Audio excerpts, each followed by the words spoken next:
The story of the two paths, inspired by Psalm 1 long ago. In a quiet village surrounded by hills and streams, there lived a man who walked a very different path. While many followed the noise of the world, he chose to walk quietly with God. He didn't take advice from those who mocked what was right. He didn't sit with those who loved to tear others down. He didn't walk in the footsteps of the proud. Instead, he found joy in something deeper, in the words of God. Every morning, when the sun rose, he would open his heart to the Lord's teachings. And every night, when the stars appeared, he would whisper the scriptures back to heaven. He thought about them, not just with his mind, but with his heart, until they became a part of who he was.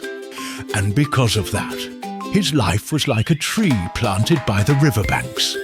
Its roots deep, its leaves always green.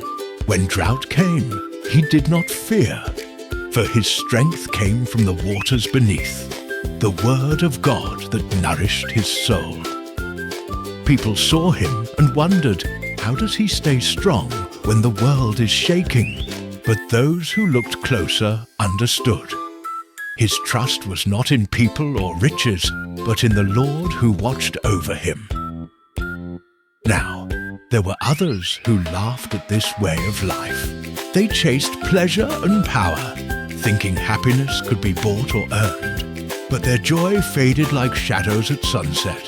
They were like chaff blown by the wind, rootless, weightless, and soon forgotten.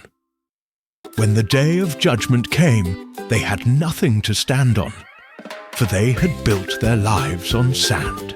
But those who walked with God stood firm, for their foundation was His truth. Children, remember this: the Lord watches over the path of the righteous, but the way of the wicked will perish. Blessed is the one who delights in the law of the Lord, who meditates on His word day and night, for that soul will never run dry.